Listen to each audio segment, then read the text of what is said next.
लोकसभा अध्यक्ष के चुनाव को लेकर राजनीतिक सरगर्मी बढ़ गई है। माना जा रहा है कि टीडीपी स्पीकर का पद चाहता है। वहीं एनडीए में शामिल जेडीयू ने स्पीकर के लिए बीजेपी उम्मीदवार का समर्थन किया है।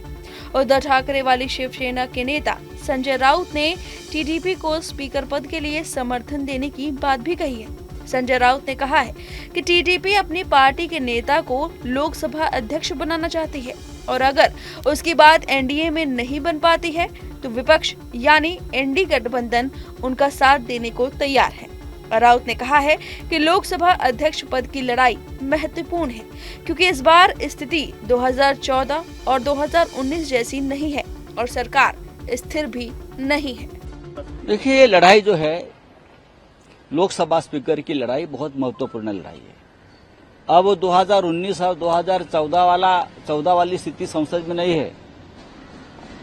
अगर राहुल गांधी जी बोलते हैं कि हम चाहे तो सरकार कभी भी गिरा सकते हैं, उसका मतलब आप समझ जाइए कि जो बैठे हैं प्रधानमंत्री पद पर या सरकार जो बनाई है एनडीए की, वो स्थिर नहीं है, स्टेबल नहीं है, कुछ भी हो सकता है।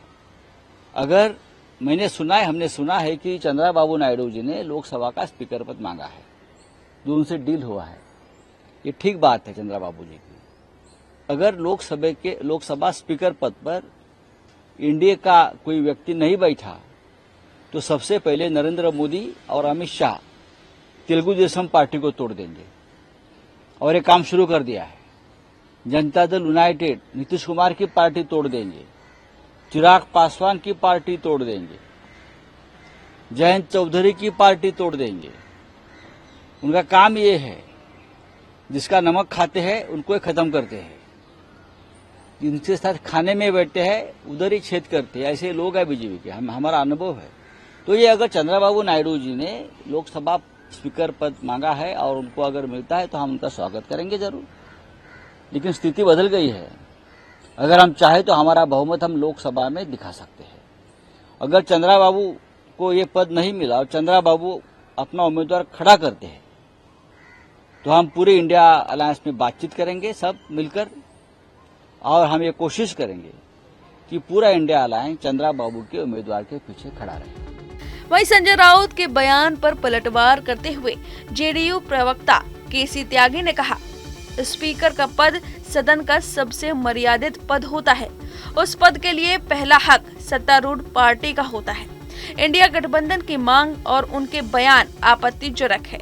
बीजेपी या एनडीए गठबंधन का उस पद पर पहला हक है और हमारी पार्टी का मानना है कि बीजेपी गठबंधन की बड़ी पार्टी है, इसलिए उसका अधिकार पहले है। हम 35 साल से एनडीए में हैं। एक बार भी ऐसा नहीं हुआ है कि बीजेपी ने जेडीयू को तोड़ने की कोशिश की हो।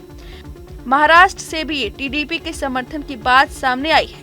रविवार को राउत ने कहा कि चंद्रबाबू नायडू ने लोकसभा अध्यक्ष का पद मांगा है। उन्हें लोकसभा अध्यक्ष पद मिलता है तो हम उनका स्वागत करेंगे। उन्होंने कहा है कि लोकसभा अध्यक्ष की लड़ाई बहुत महत्वपूर्ण है। इस बार संसद में 2014 और 2019 वाली स्थिति नहीं है।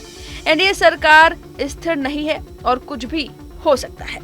अब इस खबर पर आपकी जो भी राय है हमें कमेंट करके जरूर बताएं।